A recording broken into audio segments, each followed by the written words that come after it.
Welcome to the Broski Doodles podcast, the best podcast in all of the land. The audio waves. Chef Maurice from San Francisco. I'm coming at you from Madrid, the city of angels. Not really, but it's The City of Angels. yeah, that's LA. But yeah, Madrid could be like the city of gargoyles. I don't know, like the city of. How do you feel about names for cities? Like the City of Light, the City of Love. Can you stop moving the microphone so that people that are listening to are not screaming at us? What you said? The City of Light, like slogans maybe. Slogans? Slogans, yeah. Yeah. Like the Windy City. The Windy City, City of Light. Which one is that one? I don't Paris? know. The City That Never Sleeps, New York. There you go. The Cocaine City. Miami? What? Yeah. No, but it's called Vice City. Oh, Vice. Is it because of So- like vices? Yeah. Okay. Cocaine, mainly. Mainly, among others, but mainly cocaine. Tons of it. Tons of it. San Francisco is known as the Fog City because it's always foggy. Oh, the fog. I thought you said the fog city. The Fog City. 'Cause Everybody's fucks. Everybody's fucking on the target. Yeah, I mean, those slogans are cool. I mean, yeah, I think they're cool. They're sometimes quirky and funny, you know. Like it's in like Vegas, Sin City. Right. Yeah. Oh, I think Miami is also the Magic City. Oh, really? I don't know why, but Mainly cocaine. mainly cocaine. That's pretty much. That's pretty much it. I'm trying to look for Madrid's, Madrid. but I can't. Madrid, the very average city where you can go and it's okay. Like it's not. Like, the slogan has to be cool though. Like it can never be a boring thing. Like you know, for example, I don't know, Orlando, the city where nothing really big happens, everybody's safe and really happy, average on the year. No, it has to be something like the city of doves. What? Where I forgot what I was gonna say. San Francisco. The Zombie City. Because of the homeless? Yeah. The other day I heard that you cannot, like, homeless is out and that's, you have to call them unhoused. Like, what, are we supposed to, like, that makes it better? No, they're not homeless. They're just unhoused. Like, I don't get, like, solve the fucking problem. I mean, unhoused and homeless, isn't it the same fucking Like, word? I couldn't even tell you which one sounds like more derogatory. Like, they're just things that indicate the fact that this person does not have a house. I don't know how the fuck you want me to, like, sneak around the English language, right? Like, to convey this message to you. They do not have a house. They are homeless. Pretty straightforward. I mean, yeah, like. I mean, what else do you fucking want? Oh, that's mean. Mean. Talking about mean and weird shit going on. There's this movie that's causing all sorts of ruckus in the U.S. Not really. I think I haven't seen it yet. It hasn't come out in Spain. It's called The Sound of Freedom. It's with Jim Caviezel, and it has to do with like it is about like a story of a guy called Tim Ballard who worked for the like FBI or CIA, and then he like started rescuing children that were captured, right, by people that exploit them sexually and do all sorts of horrible shit. And the movie's a story about it. It's sort of like Taken, but like an actual real story, right? So a lot of people are like talking about it in a negative way, like criticizing it, saying, oh, this is like some right-wing conspiracy, some like Christian KIKOs. Like there's a bunch of articles like on the Washington Post or like the Rolling Stones where like they're criticizing the movie. And literally like they're making it a political conversation, right? Where I don't even think it should be a political conversation. Yeah, it's pretty bad, right? Tío, How big is that fucking lawn, dude? What is he cutting? Like fuck? the forest, like the Amazon forest? That motherfucker's been at it for 3 hours. What is he cutting? What the fuck? I want to apologize for the internet connection and the lawn mowing session. Imagine you go out, you look outside. There's no grass. It's just a guy with a trimmer on, like for hours, like. I mean, at this point, I would rather have somebody playing the drums than with a fucking lawnmower. But sorry, you were saying about the movie. He stopped. Go, go, go, go. Yeah, so no, I just think that criticizing the movie is just a weird thing. Like even if you think, I don't know, the numbers of kids that get sexually exploited is less of a number than what they say in the movie, which I don't think it is. I think these are all like numbers from the FBI. I'm just like, why would you criticize a movie that sheds light into a horrible crime that is growing each year, that involves the exploitation and the traffic of children and human lives? So to me, it's just crazy because like, look, for example, Chef Maurice, I guess maybe I'm more like center-right, like fiscally conservative when it comes to people being with who they want to be sexually. Like, I'm cool with all of that. Like, drugs, I'm cool with all of that. Abortion, that's cool. I mean, if you want to do it, I don't really have a feeling about that. But what I'm trying to say is, like, you're, I guess, a little bit more center-left, if you want to, like, sort of say, I guess. I mean, I'm here, like, categorizing you. But what I'm trying to say here is, does it really fucking matter on what side you're on politically with this type of topics? Like, it's just straightforward to me. Like, what do you think about it? People are just trying to make a deal about. I don't want to say nothing because this is important, but making it political or religious, I think it's nonsense. I mean, I understand that people need to be informed about this. I like that more and more people are talking about this, and it's being more conscious about it. You know, it's bringing consciousness to everyone, and even more so people who has kids. Now I have a kid. Now you send me videos. Now I'm scared as fuck. But I send you videos of what? Whatever you send videos of. I didn't send you shit. Yeah. No, I send you videos of news Right. reports of like kids being rescued places and shit. So like, yeah, and I mean, and if you watch the movie talks about specifically what type of thing happened. And I guess like a big inclination that some people are trying to use it to criticize it is like, oh, it's like very right leaning or it's very religious leaning. I'm an atheist. I don't give a fuck about religion, but I actually tolerate people. So like, if you're Christian and you like religion, like, yeah, that's cool. Like, yeah, that's what life is about. You can be that. And I know people that are religious and are good and are always trying to act for the better of people, you know. I, for example, don't need religion to be a good person, right? Like, I just want to be a good person. But other people that are religious and are good people, like, that's cool. And if somebody makes a movie and they're religious, like, that's cool with me too, as long as, yeah, you have good intention. So to me, also the part about religion, like, who the fuck cares? Like, are they saving children? Is a movie about something that really matters and we should be aware of, not only for movements in Congress and shit like that to help this, but also for you to be aware as a parent. Like, be weary. I'm not saying be paranoid, but be weary of shit. There's fucking weird, creepy-ass motherfuckers out there. And when they try to say, like, oh, this is exaggerated, to me, it's like, have you seen Twitch?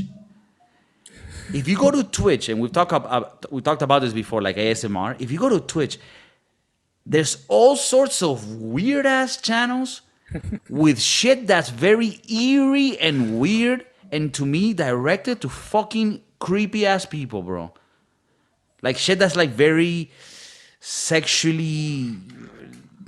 I don't know. Like, to me, it just looks like that's sexual. Like, the type of shit they're doing, even though it's not technically sexual because they allow it in Twitch. You know what I'm talking about? Like, the ASMR when they're, like, very close to the mic and these girls dressed in a certain way and they're, like, very graphic about things. And it's just eerie. So, if that exists, and there's a lot of it on Twitch, imagine about the shit we don't see, right? They're sick, man. They're sick motherfuckers out there. It's, I mean, I want to put my kid in homeschool after some of the stuff that you read and some of the things that you see. And I was just thinking that I want to move to Montana and buy like 10 different weapons. do you remember when we moved to the United States, and then I don't know if you ever saw this, but the milk cartons used to have like this missing kid is, we're looking for him and his family, whatever, and they used to have the picture of the boys and the girls. And at that time, you don't think, or nobody thought about this stuff. But, years have passed, and now you know that a lot of the kids that their families never saw them again. Well, most of these kids are they never somewhere appeared in Eastern Europe. Well, on that same note, when you went to like Walmart, there was a whole wall with missing children's pictures. Yeah. And like now that I think about it, I'm like, shit, that's crazy. But back then, it was so normal to see that wall that I never really even paid attention to it. But that's fucked, bro. And like, to me, it's actually crazy that before this movie, you don't really hear about this topic. And I don't know if it has to do with like the media that does the news, that a lot of times they never say shit about this. Well, a lot of them are the ones that are like criticizing the movie, like CNN, like the Washington Post, like Rolling Stone, criticizing this movie in a way, bro, that is like, bro, that's very suspicious. Why the fuck are you? Because I'm saying, like, let's say you don't want to support it heavily because maybe you don't like Jim Caviezel because he's religious or whatever the fuck. Don't say anything. But the fact that you say something negative about it, to me, is a little weird. Like, I think you have some of the articles that they wrote. The Rolling Stone, the title of this article is interesting, to say the least. Sound of Freedom is a superhero movie for dads with brainworms. I mean, why? Yeah.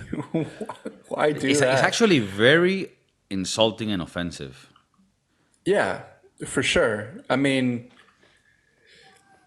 I want to watch this movie now because it makes me now hate more the media. But like you said, it also makes you think that if these people are criticizing it, there has to be a motive behind it. There has to be something behind it.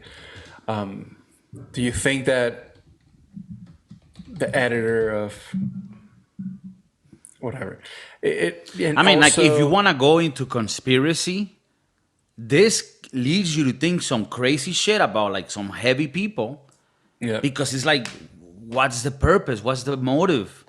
So, yeah, it's very weird, man. And, you would recognize the guy, the producer, and I think he's also an actor in the film, is Eduardo Verástegui, who's a Mexican actor. If you can search him, because you'll recognize his face. He's actually like a very good-looking actor. He's been in many like Mexican movies and I think even novelas. And like this guy, yeah, he's a handsome man. he's a very handsome man. I've seen him in interviews. He talks about the movie with Jim Caviezel, and you can really feel, bro, the heart that these people had. Like they had so many obstacles to produce the movie. All the heavy movie makers didn't want us to go with the movie, so they ended up going with like a very independent studio out of like Utah called Angel Studios, which ironically they say is like. It's ironic to the thing because like it was like an angel that saved them, because when they didn't even have any money, apparently the producer Eduardo Verástegui, like, he put his own money to try to complete the film and shit.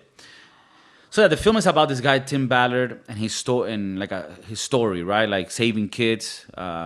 Mainly the kids come from South America, mainly from Mexico, and the main consumer of these kids, right, sexually, is the U.S., right? So pedophiles and all these things.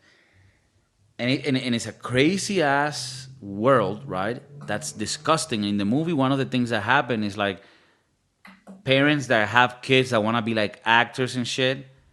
Sometimes other people would come and like, oh, you want to come to an audition, and they go to a place and they leave the kid for an audition, and then they're like, oh no, but no parents. You can pick them up in a while. We're gonna do some auditions, and then they come back in a few hours and everybody's gone, nobody's there. And the crazy shit is that you would think is like, oh, some weird guy that's doing the thing. Well, the one that's actually talking to the parents is like a very pretty woman that so they prepare in a way. It's very fucked up. It's very evil. Very And intricate. yeah, I mean, they prepare the thing. And the fact that this shit happens and nobody really talks about it is fucked up. And it happens to a lot of kids that come from impoverished communities, in South American countries. When it happens when it happens in first world countries, it's a little more like known, like here in Europe, in Portugal, many years ago, there's a case about Madeleine McCain, this little girl that was taken from like a resort in Portugal, and she never, appeared again. And apparently, it has to do with some like trafficking of children and shit like that.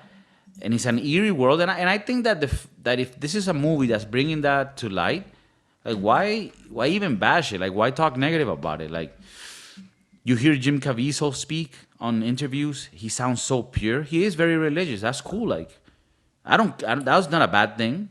No, it's. I was also watching Blake Lively. She's the wife of Ryan Reynolds. Yeah. She was giving a speech about sex trafficking, child pornography, and she broke down. She started crying, but I think that the way she said things was very raw, very emotional. But I think that's the way you have to say it because it's the truth. She was You know, supporting like awareness to it. right? She was bringing awareness to the people, and she was very graphic in what these people do to the children, and it's terrifying. It's hard. It's just thinking about it. When you have a kid, is all you think about. It's like you're never leaving my sight. You're Yeah. never, and it's hard because eventually he's gonna go, or my kid is gonna go to school or do sports, or I don't know, do whatever he wants, and it's just thinking about that this stuff could happen. It's just Hey, super scary. A few years back, Ashton Kutcher also spoke like in Congress about it. yeah.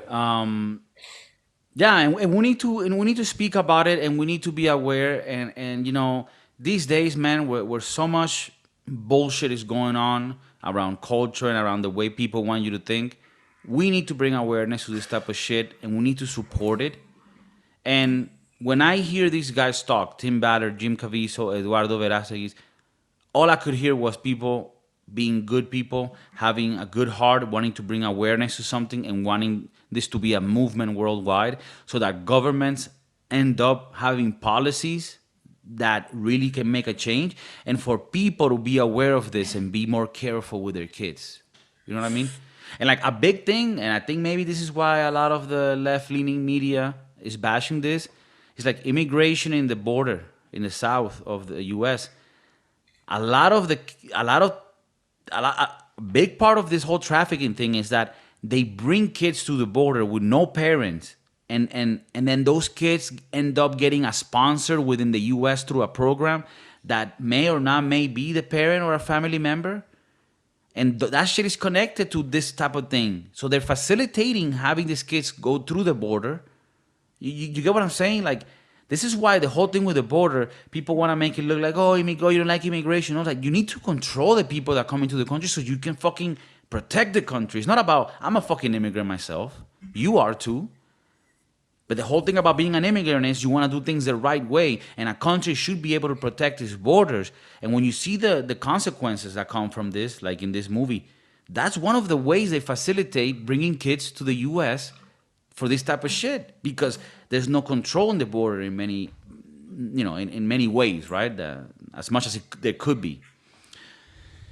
So yeah, I mean, I really wanted to speak about this because, we always joke around in the podcast, and that's fine. We're a comedy show, but this was like a serious thing that I think really deserved to be spoken about. And I really want everybody that live in the U.S. to go watch this movie, Sound of Freedom. This supports the producers, and this supports get the message out there, and get the movement going. So yeah. Also, Chef Maurice, like whenever you get time, you can watch interviews of Tim Ballard, so like him explaining the thing. It's really interesting, and it's also very sad, the things that happen. So yeah, guys, take care of your kids. Don't traffic them. It's you always hear or you always heard this happening in like I don't know some Eastern European country, and then I think that when it hits home, that's when people start denying, like, oh no, that doesn't happen here. But I think it happens closer than what you think. So I'm maybe your neighbor. You know, it's a fucking crazy maniac, and it's And hard. also, I It's mean, hard. aside from like just trafficking, like just strange, weird, fucked up people around your community. Like it's good to be aware just for many reasons, And you know what? Also, people within your groups, your family members. Like I know it sounds fucked up to say, but you want to always be weary of everybody. And I know that people are like, "Oh man, that's like living a paranoid world, bro." You don't know, man. And also like young girls and like uncles and shit like that. I know it sounds like like a trope, but it's true, like there's gotta be a code of ethics and a way that's dealt. And yeah, you be weary of your own family members, of fucking, yeah, everyone. There's a website called Family Watchdog where you can see the sex offenders near you. That's a fun little game, huh? And mistakenly, I just went in it. No, So but you haven't put where you live. too late for that. Yep. Oh my god, why you do that? I don't know. Is it bad? Is it like it's bad? It's worse than what I Oh thought. my god, bro! You see, you shouldn't I have done fucked that. up. That's fucked up. And then I mean, you look at these people, and like you said, they could be your little uncle, Oh, you see Uncle pictures? Martinez. You see pictures? They, I think for this to happen, you have to. Log in and like pay and No, you do see pictures. That is free. But I'm saying that when you're when you're a registered sex offender, you don't have a like you're registered. Mainly, I'm guessing on this webpage where you can see who the fuck is it, how close it is to you. Some of these guys can't. Most of them are men, I have to say, and most of them can't live near schools. They have to leave like a certain amount of distance in between. Um, it's just fucked up, man. yeah, it's I don't pretty even want to crazy. see this. Yeah, yeah, yeah. Close that. The FBI is coming. Shit. So yeah, go see what Sound of Freedom. Let us know what you think about it. Um, but also, if you can't watch the movie or you don't really care about watching it, well, what do you think about this whole topic? And do you think it makes sense for certain news outlet to, and also personalities to criticize the film and the movement? And do you think that religion is something that would deter you from a movie or from like a movement, like because some religious people accept it? I think that's dumb. Like that's being tolerable and like accepting others. Like the whole point of it is like accepting people that are different from you. Like it's easy to accept people that think like you, but the hard part is accepting people that don't think like you. I mean, of course, outside of like them threatening your life or having thoughts and ideas that are like not legal type shit. But aside from that, yeah, I mean, if you believe in God, that's cool. You know, I think like the Mormons, they got a few wives. That's them. The so this so this webpage, I should have exited out. I should have fucking not seen this. This it pins exactly where the people live, and then they put oh my god, they put colors on it. So Like how bad they are, like yes, Pokemon's. basically. So like yeah, there's yellow, there's red, there's purple, and it tells you like this is the home maybe this is their job, this is where they work, the kind of offense they did. So like maybe sexual, maybe rape, maybe child. It's very informative. It to gives say you the the whole least. roster. It's like a baseball card. So yeah, on the draft day one, number one pick is fucking Michael. That's crazy, bro. It's nuts. And the amount of fucking pins in this area is incredible. Like, is it the case that there's more of them than of you? like is it more of them than of us? Like, what is happening? Yeah. Okay, so I mean, even though this is like, I mean, this is not funny, but I mean, kind of is, but like, when people are like, oh no, this is exaggerated. No, do the search that Chef Maurice is doing, and you'll see it's no joke. It's no fucking joke. And Chef Maurice is like, okay, we're not going to the park anymore. it's, well, I mean, now that I look at the map, most of this people is in the area where the homeless and the people with less resources are, I guess. That's fucked up. Yeah. What are you insinuating, Chef Maurice? But that doesn't mean that they're only there, because there's some more closer to home. You get them everywhere. Yeah. Okay, and they're diverse. They're diverse. You get them in all colors. Oh, yeah. It's a diverse little group. Yep. Okay. Well, let us know what you guys think. Chef Maurice, if you watch the movie, we'll talk about it further later. And yeah, guys, we support awareness in this type of thing. Jim Caviezel, I like him. He was in Count of Monte Cristo. He was a fucking G. And Eduardo Verástegui. Telenovela artist. Super cutesies. That guy. I want to grow and be like him. And Tim Ballard, a G, has rescued or been responsible for almost 6,000 rescued kids. So that's a hero to me. And if he's Christian, then I don't care. It doesn't make it different, I pray to another God, but that doesn't make us not be able to live together. So we're on TikTok, Napster, LimeWire, YouTube, iTunes, Spotify, everywhere, in all platforms. Chef Maurice, direct from San Francisco, Madrid Connection. Take it easy, keep it gangster, keep it cute.